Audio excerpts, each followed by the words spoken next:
NATO already sent shockwaves through Russia in July. Billions of dollars in military aid have been promised to Ukraine, as has recognition of Ukraine as a key security partner in NATO. But NATO isn't done yet. It's gearing up to unleash something new on Russia, something inhuman. This is all about sealing Russia off as a non-human army is being built up on Russia's border.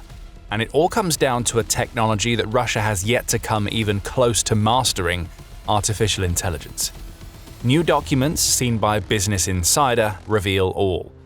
In a July 8th report, the outlet said that a wholesale change is being planned on NATO's eastern flank with Russia. A new Iron Curtain, updated for the 21st century, will see NATO take advantage of the massive AI head start it has over Russia. The border is going to be protected by an enormous AI-powered kill web that is designed to do one thing: combat meat and metal with machines long before any NATO soldiers have to risk their lives on the battlefield. Clearly inspired by Ukraine and its insane innovative approach to combating Putin's invasion, NATO is planning to both supplement and move beyond the troops, tanks and fighter jets that typically make up its border defenses to unleash something that Putin never saw coming and Russia has no real answer for. The project even has a name: the Eastern Flank Deterrence Initiative, or EFDI. The name isn't new, but we didn't know much about the EFDI before now. What little was out there seemed general, almost as if NATO's allies didn't want to give too much away. For example, the US Army Europe and Africa website describes the EFDI as an initiative to defeat adversary mass and momentum with low costs, attritable uncrewed systems, AI-enabled targeting and layered defenses. That gives us the basics, sure, but it doesn't say much about what the 21st century Iron Curtain will actually be. The Missile Defense Advocacy Alliance said a little more, noting that the idea is to leverage AI for decision-making and ensure that movement across the eastern flank, no matter what is doing the moving, can be sensed and reacted to. But now we know more. Business Insider says that NATO's inhuman plan is to create a massive digital battle space. A network of sensors, drones, satellites, and the headline-grabbing artificial intelligence that will all work in concert to track Russia's movements across NATO's eastern flank, and when those movements move toward attempted penetration of the flank, will ensure that a reaction happens that prevents Russia from penetrating deep into NATO territory. This is about sealing Russia off while protecting the lives of NATO soldiers. And if you have any questions about why NATO is building this AI-powered kill web, those questions are answered in the documents that Business Insider saw. Russia is mentioned by name. This is all about stopping Putin from expanding his desperate attempt to turn Russia into a Europe-wide threat. NATO's kill web will see it build on other Eastern Front programs, such as the Eastern Sentry Initiative, that has strengthened NATO's 9 multinational combat battle groups at the eastern flank, along with building up air defenses and stepping up its air policing programs. EFDI adds a new layer of artificial intelligence. When it's in place, NATO will use sensors to automate the detection of Russian movements and the responses to those movements, Business Insider reports. Reactions to anything that Russia tries to pull will come from automated attack drones that home in on anything that tries to cross the NATO border, along with other weapons such as remote-controlled machine gun turrets installed at likely invasion points that will shred through Russian infantry. NATO calls this deterrence by denial. And though we don't know the exact systems that NATO plans to use, Business Insider says that Palantir is very likely to be involved in the creation of the EFDI, along with several other leading defense contractors in the West. As Major Matt Blueball, who is the spokesman for US Army Europe and Africa, puts it, EFDI does not replace tanks, artillery, fighter aircraft, or soldiers. It's designed to help preserve their combat power and give commanders more time and decision advantage. In other words, attrit Russia using AI-powered systems first, and then unleash the full force of NATO on the back end. The kill web, which is the precise term that the NATO documents that Business Insider saw use, will stretch far and wide. It will be active from Finland to Romania, meaning it will cover the Baltic region, the Nordic region, and much of Central Europe. There will be untold dozens of nodes with fail-safes in place across the front line. If one node goes down, others will immediately take over its functions. That's a nightmare for Russia's army of hackers. They can't take out a node or two to create a weakness. They'd have to disable the entire EFDI, and that simply isn't going to happen. That's especially the case when you realize that these nodes aren't just ground sensors and a few cameras. Radar systems will also be in play. Automated reconnaissance drones will be in non-stop circulation. Even satellites in orbit around the Earth will be watching the eastern flank. No matter what approach Russia tries to take for an invasion, there will be nodes in place to detect it, and those nodes will gather information constantly. All of the information that those nodes gather will flow into a shared digital ecosystem, not unlike the Delta system that Ukraine has been using to great effect against Russia. That system already shows the potential of EFDI on a smaller scale. Fully digitized and already using AI to speed up decision-making and ensure that Ukrainian soldiers on the front always have a real-time view of the battlefield, that system is key to Ukraine's ability to detect targets, relay information to appropriate units, and then destroy that target. The EFDI will do something similar. We mentioned Palantir as being key to the EFDI earlier. Business Insider says that the company's Maven smart system will lie at the core of NATO's new kill web, serving as the AI brain of the entire project. The Pentagon showcased how this system works back in May, and it seems remarkably simple. Once a target is detected, a handful of mouse clicks take the target from identification to a course of action being created, and then the completion of that chosen course, all in a single system. In the past, this process would have taken hours. Now it can be completed in minutes, and if the EFDI fulfills its potential, it will be backed by automated drones and other weapons that go on the attack instantly. RTX, Saab, Lockheed Martin, and Germany's Rheinmetall are all apparently going to be involved in the new kill web, as is Perennial Autonomy, which has developed the Mirops AI-powered drone interceptor, which is going to be a confirmed part of the EFDI. What we're seeing here is a wholesale change in how NATO approaches its Eastern Flank deterrent. This is no longer about using a show of force to stop Russia from invading. It's about responding faster than Russia's forces can blink, and that capability is needed now more than ever. Why? We'll explain soon, but before we do, this is the military show. If you're getting valuable insight from our channel, hit subscribe and ring the notification bell to make sure that you see more of us in your feed. This is why the EFDI matters so much. We've touched on the idea of an instant response to a Russian invasion via NATO's eastern flank. Russia has two advantages in this area: mass and momentum. As effective as Ukraine has been at whittling away at Russia's army, a fully mobilized Russia is a massive threat. Hundreds of thousands of soldiers could be tasked with launching an invasion of NATO territory, and those soldiers will be able to push forward at speed if left unchecked.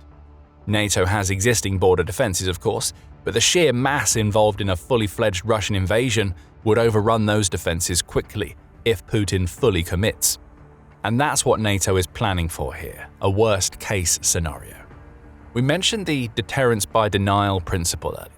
That principle represents a complete transformation in how NATO is approaching the threat that Russia presents.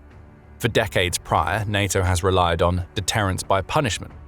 In short, the idea was that anything that Russia tried to do would lead to a direct punishment, a slap on the wrist of sorts, as a warning to Russia that it shouldn't get too big for its collective britches. That perhaps undersells the concept. The overall idea was to show Russia that whatever it could do, NATO could do better in response. That goes up to and includes nuclear weapons. If Russia launches a nuke, NATO has plenty that are ready to go to punish Russia into giving up what it's trying to do.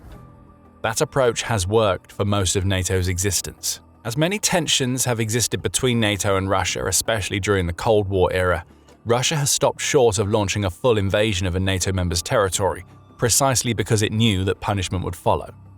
But ever since Putin invaded Ukraine, this response-based approach has been called into question. Putin is a madman.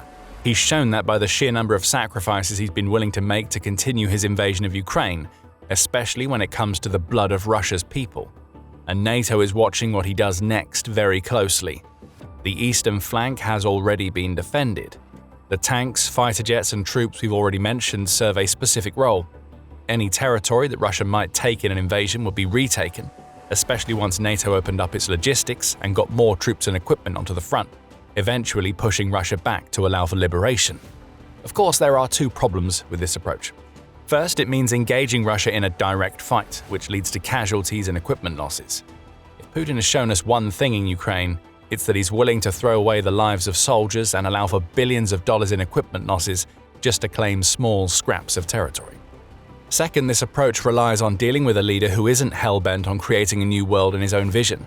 In other words, a Russian president who talks a big game, but doesn't do much when it comes to threatening NATO's borders. That's not who Putin is, at least not since Ukraine. And this is the big reason why the EFDI is needed. Russia is already engaged in cross-border warfare, albeit not in the conventional sense, which means that NATO's traditional border defense approach is being put under immense pressure. It's not just about Putin's warnings, though they certainly play a role.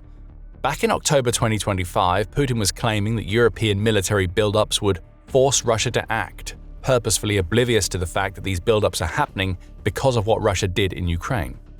Putin has also been engaged in a campaign of trying to break NATO from within, which is particularly evident in his attempts to manipulate the Trump administration into seeing NATO as a leech that relies solely on the US. There are also the reports that came out earlier in July to consider, as it was revealed that US intelligence has warned Poland that Russia is planning something big on its territory very soon. Putin has been making a lot of noise, but that isn't particularly surprising. What is a problem is that this noise is being backed up with border-related activities.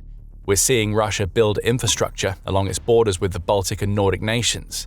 That infrastructure could eventually allow Russia to position up to 115,000 soldiers on NATO's Eastern Flank, Militani reported in June, which feeds into the mass and momentum that we mentioned. Beyond this build-up, Russia has repeatedly violated NATO territory throughout the Ukraine war. We've seen drones fly into Poland and Romania, Russian fighter jets have crossed into Estonian airspace, plus Russian spy ships and submarines are lurking in NATO waters. In April alone, the UK's Royal Navy revealed that it had detected a Russian submarine operating in and around British waters, and that it had to deploy ships and aircraft to send a message to Putin that this sort of thing won't be tolerated. None of this is accidental. It represents Putin pushing the boundaries of the deterrence by punishment doctrine, and finding that actually there isn't much of a punishment. Outside of condemnation, we're not seeing drones being blown out of the sky or Russian warships being sunk when they violate NATO waters. All of that gives Putin confidence, and that's the last thing that NATO needs to be doing when it's clear that Russia's leader is on a warpath that may soon extend beyond Ukraine. Hence the new NATO doctrine, the non-human deterrent that is designed to do more than just react after the fact. With the EFDI in place, NATO will be able to stop whatever Russia attempts in the future, shutting down an invasion by sealing it, and giving NATO the time it needs to funnel soldiers and supplies to the Eastern Front to bat that invasion back long before it leads to Russia taking considerable amounts of territory. At least, that's the theory. The EFDI is a reimagining of NATO's border defenses, and it's being created because NATO is learning a lot of valuable lessons from the Ukraine war, especially when it comes to machines fighting first, and then humans getting involved when they absolutely have to. Ukraine has become the master of this approach. Its drones, ranging from the FPV drones that patrol the kill zones through to the middle and deep strike drones that shatter Russian logistics, energy production and military sites, are the main reason why Ukraine has not only survived against Russia's invasion, but has inflicted so much damage on Putin's army. Ukraine's ground robots are now carrying out more logistics and evacuation missions than ever before, over 16,600 in June alone. Drones score the vast majority of Ukraine's kills. Around 80% of Ukraine's strikes against Russia are now carried out by drones, and that number is only rising. NATO sees the value in this approach. It also sees that the Ukraine war provides valuable insight into what the battlefield of the very near future will look like, both in terms of the use of robotics and drones and the importance of AI in modern warfighting. We are heading toward a future where robots fight robots, the BBC speculated back in May, and that means that soldiers will be at the rear of a robot army. In a war between Russia and NATO, it won't be about the manpower mass that Russia can deploy, at least not ideally. It will be about the robotic mass that each side can deploy, with whoever gets the advantage in this area being the most likely to win. On the AI front, there are more lessons taken from Ukraine than we see in the EFDI. We mentioned that the EFDI will make use of AI-powered interceptor drones to knock Russian strike drones out of the sky. Ukraine has pioneered that technology, and it's proven vital. These interceptors have allowed Ukraine to automate 95% of the strike drone interception process, the New York Times reports, and all they require is the use of a central system to select a target. The AI-guided interceptor does the rest. In Ukraine's middle strike campaign, which has been ruining the Russian rear, we're seeing the deployment of AI-powered strike drones to destroy Russian fuel and supply trucks. One of those drones, the Hornet, is even created by a US company, which makes it almost a given that it will become part of NATO's kill web. Now here's where this AI-based approach becomes really important. NATO already has the jump on Russia when it comes to artificial intelligence.